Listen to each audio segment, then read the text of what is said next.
Hi friends, welcome back. तो अभी हम देख रहे हैं, क्या देख रहे हैं? रोस्ट देख रहे हैं। अरे वाह, किसका रोस्ट? हिंडनबर्ग इंडी ब्रोकर्स क्राई।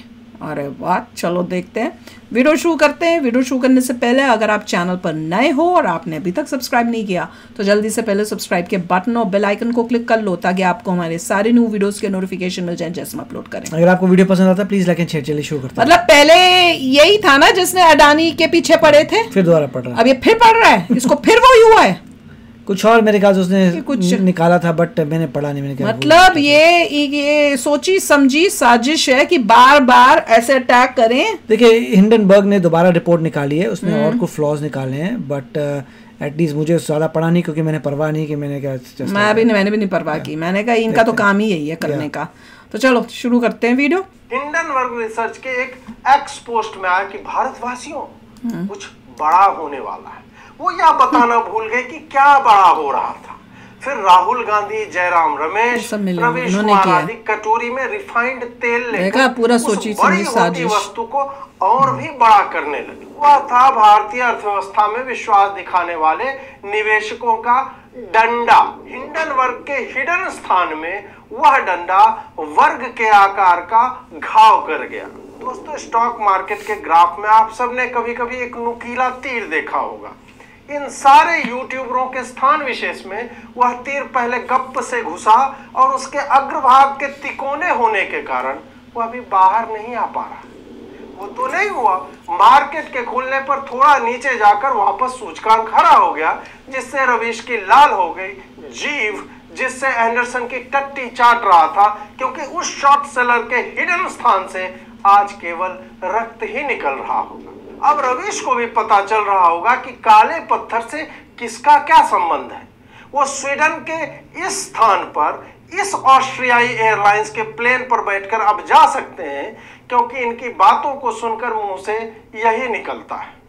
सच्ची में ऐसी यूनिवर्सिटी घूस के पैसों से निर्मित हो, जिनका बाप कार्यालय में आने वालों की जेब से पैसे छीन कर निकाल लेता हो, जिसका भाई बच्चियों का दलाल हो, वो यदि भारत के डूबने की आशा में बैठा हुआ हो तो आश्चर्य क्या। कूड़ा कुमार, अरे कहाँ छुपा है हिंडनबर्ग के दलाल? अबे ओ एंडरसन के पालतू सुअर, वेयर आर यू रवीश? पीछे बिहाइंड यू बोल रहे, फिर भी नहीं बोल रहा है। वो आ गया। लोटा लेके हिंडन नदी किनारे गया था ना, क्या हुआ? एंडरसन मिला क्या? सिक्के डाले इस बार या नहीं? क्या कहा? गिट्टी डाल दिया और तूने उससे धो भी लिया, रक्त निकलने लगा। बहुत बुरा हुआ कूड़े। यार, स्टॉक मार्केट भी नहीं गिरा, जबकि राहुल गांधी ने भी करोड़ों रुपए स्वयं इन्वेस्ट करने के बाद भी भारतीय अर्थव्यवस्था में निवेश करने से परोक्ष रूप से मना किया था। और उस विदेशी कुत्ते की टट्टी चाटने वाले भारतीय दलाल यूट्यूबर समूह का पेट भरा या नहीं? स्टॉक मार्केट का तो बाल भर का भी अंतर नहीं पड़ा। और तू तो जानता ही है, मैं जब बाल बोल रहा हूं तो बाल बिल्कुल भी नहीं बोल रहा। और तेरा क्या जाता है, लेकिन तेरा तो डीएनए ही खराब है। चलिए एक लघु प्रेम कथा यानी लपरेक बताता हूं। हिंदी के एक बहुत बड़े पत्रकार हुए, बाद में यूट्यूबर बन गए और पैसे ले लेकर वीडियो बनाने लगे। जहां कुछ नहीं होता वहां भी कुछ न कुछ ले आते। इनके पिता थे एक पांडे जी, पटना सेक्रेटेरिएट के एक भवन में बैठा करते थे, क्लर्क थे। बिहार के सबसे भ्रष्ट क्लर्क या बड़ा बाबू का नाम यदि लिया जाएगा कभी और वह संख्या यदि शून्य भी होगी, तब भी पांडे जी का नाम स्वतः दुबई से केरल आए अब्दुल के पिछवाड़े में डले गोल्ड पेस्ट की तरह प्रकाशित हो जाएगा और उसी से बने स्वर्णाक्षरों में लिखा जाएगा। कौन है? प्रत्यक्षदर्शी बताते हैं कि इस बड़े बाबू से जो भी मिलने जाता था वो अपनी जेब में 10-20 रुपये लेकर के ही जाता था। बाकी पैसे कहीं और, जैसे कि या किसी व्यक्ति को नीचे कि तुम इसकी रक्षा करो, वहीं पे छोड़ के आता था।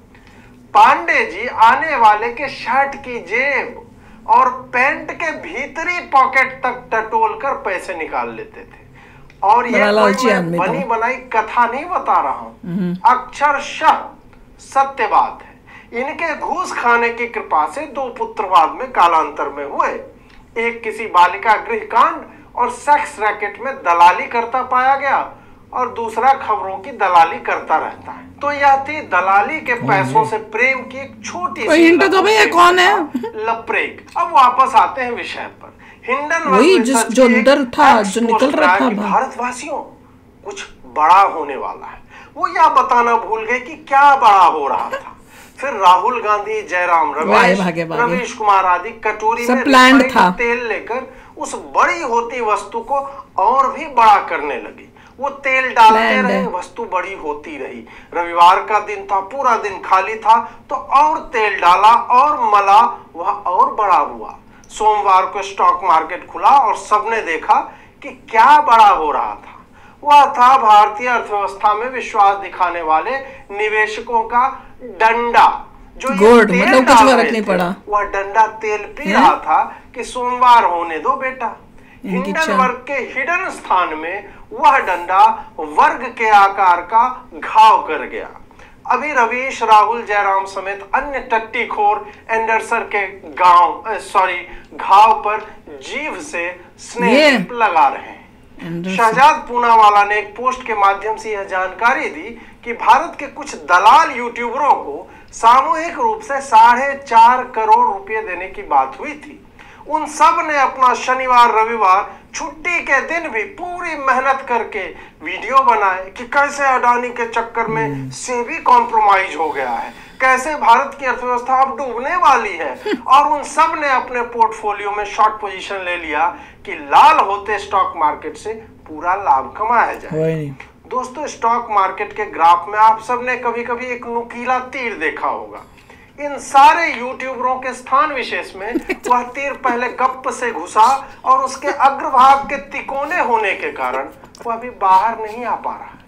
स्वयं को समझाने के लिए अब वो लोग गालिब का यह शेर कर रहे हैं कि शिरते कतरा है दरिया में फना हो जाना, दर्द का हद से गुजरना है दवा हो जाना। शहजाद बताते हैं कि वीडियो तो बन गई, पर हिंडनबर्ग वालों ने इन्हें पैसे नहीं दिए क्योंकि उनकी मैया की छैया हो गई है।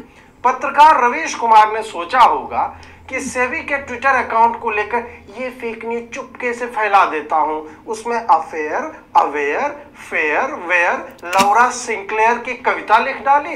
इनके फॉलोअर्स में चरम सुख का ज्वार आ गया कि रवीश जी क्या लिख दिया है आपने।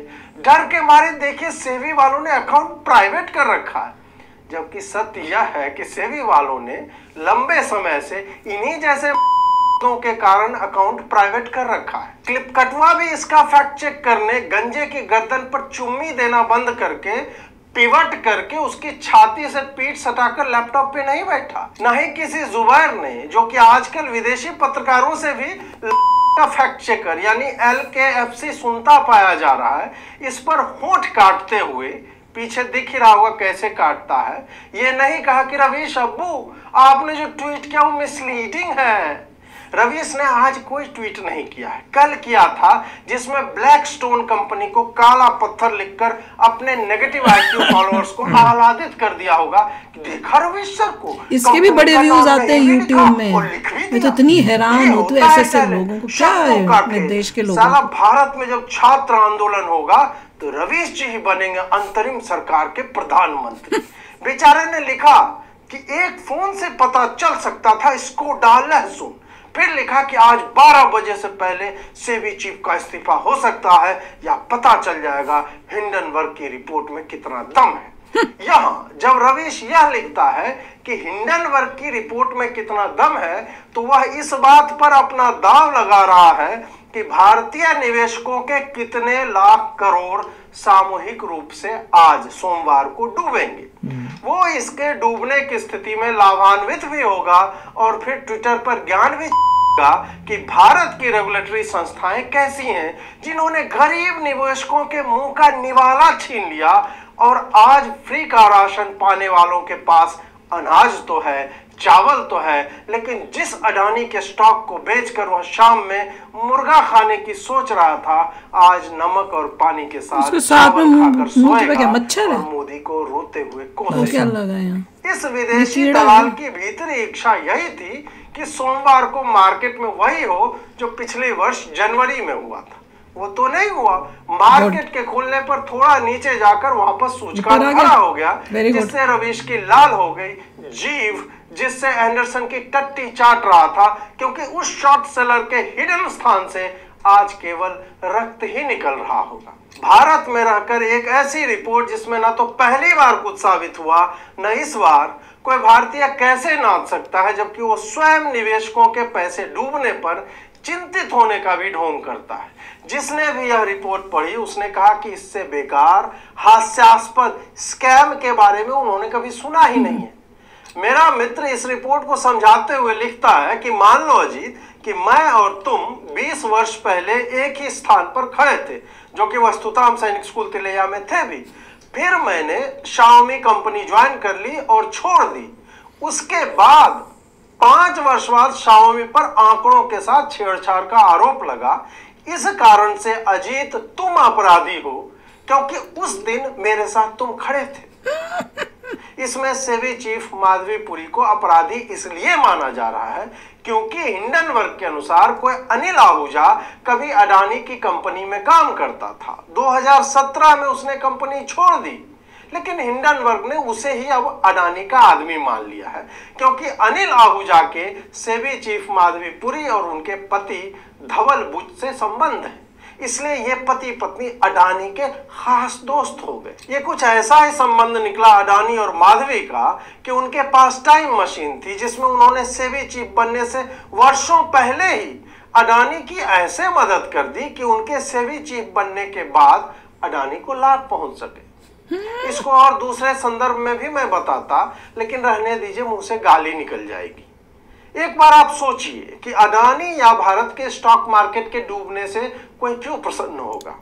यदि ऐसा भी हो कि उसके डूबने से भारत को लाभ पहुंच रहा हो, तो समझ में आता है कि आप एक पत्रकार हैं और आपको भारत की चिंता है, इसलिए आप एक विदेशी कंपनी की रिपोर्ट को आधार बनाकर लिख और बोल रहे हैं। लेकिन यहाँ तो उल्टा है। पहली रिपोर्ट को ही सेबी ने, सरकार ने, सुप्रीम कोर्ट ने नकार दिया, अमेरिकी संस्थाओं ने नकार दिया, पर आप उसी को पिछले 20 महीनों से अमेरिकन सरकार ने भी नकार दिया। अमेरिका में ही इसी नॉट रेलेवेंट यूएस गवर्नमेंट रोक है, उन्हें संदिग्ध माना गया है, पर आप उसका समर्थन केवल इसलिए कर रहे हैं क्योंकि आपको और राहुल गांधी को ऐसा लगता है कि अडानी और मोदी दोस्त हैं। आपने इलेक्टोरल बॉन्ड पर लौंडा नाच किया खोल के, निकला वहां पर भी यही ऑस्ट्रियाई एयरलाइन का प्लेन जिसपे ये लोगो लगा हुआ है, पढ़ लीजिए। जब प्रत्यक्ष रूप से एक भी कंपनी पर कोई भी अपराध सिद्ध नहीं हो पाया, तो अफवाहों पर कार्य करने वाली विदेशी शॉर्ट सेलिंग कंपनी का सहारा लिया गया। ये वो लोग हैं जो भारतीय स्टॉक मार्केट के डूबने पर दांव लगाते हैं, लेंडर या दलाल से स्टॉक खरीदते हैं, मार्केट खुलते ही बेचते हैं मार्केट प्राइस पर, ताकि मार्केट पूरी तरह से गिर जाए और फिर गिरे दाम पर वापस खरीदकर स्टॉक को वापस दलाल को दे देते हैं। Short selling.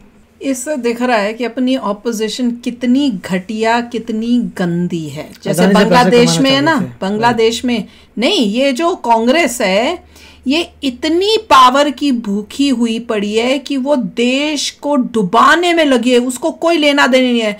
उसको अब उसका मुझे लग रहा है एम है कि मैं इसको अगर पावर में नहीं आ रहे तो हम बांग्लादेश की तरह काम करके अब खुद पावर में आ जाए, जैसे उनकी ऑपोजिशन आ रही है ना पावर में, ये सब करके इन्होंने टाइम एंड अगेन देश की जनता को भड़काने की कोशिश की है, वॉयलेंट होने के लिए उनको कहते हैं ना इंस्टिगेट किया कि भैया तुम किसी तरह से करो। और अब देखो किस तरह से अडानी के हाथ धो के पीछे पड़ा भाई राहुल गांधी।